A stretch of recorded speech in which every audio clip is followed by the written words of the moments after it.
Welcome to today's discussion. I'm your host, Jason Fornicola, and my guest today is Chris Smith, Vice President of Technology for AT&T Government Solutions. Chris, welcome to the program. Thanks, Jason. Good to see you. Tell me what your biggest takeaway was from today's panel discussion.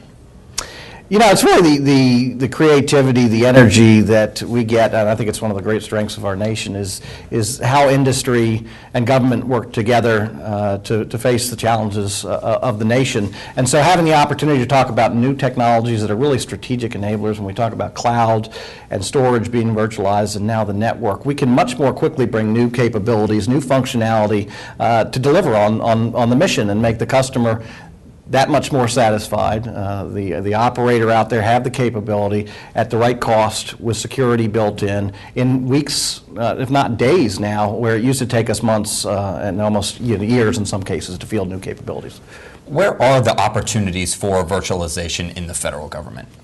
Well, they're across the board. If we talked a few years ago, cloud was the big thing we were talking about. In reality, it's mainstream. Anything that's being built today, really in any mission area, it may be built on a private cloud versus one more publicly open that we see commercial organizations using, although commercial use private as well.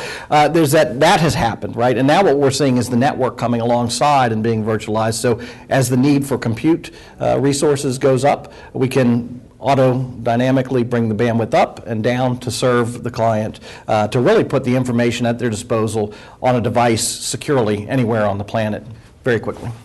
And how can industry partners like AT&T and Juniper Networks help government agencies meet and exceed their missions? Well, first thing is we operate at scale. Both Juniper and AT&T have a tradition of delivering highly critical infrastructure at scale across the planet very quickly and cost optimally with that security built in, as I've just said. So what better companies who are leading this new capability out there in the enterprise to be working with the government to bring these capabilities to deliver on their mission. Mm-hmm. And how do you ultimately benefit the customer, your customer, by some of these innovations in the path that we're going down? They're getting the benefit of the investment that we've made to be able to operate at scale with that security, that performance I talked about at the optimal cost. We've designed and developed it so it works immediately. It's not being designed on their back, on their budget. It's ready to go.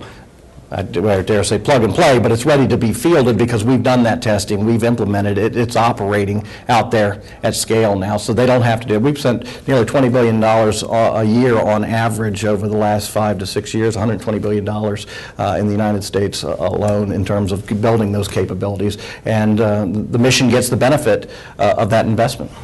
I'd like to thank my guest today, Chris Smith, the Vice President of Technology for AT&T Government Solutions. For WTOP and Federal News Radio, I'm Jason Fornicola.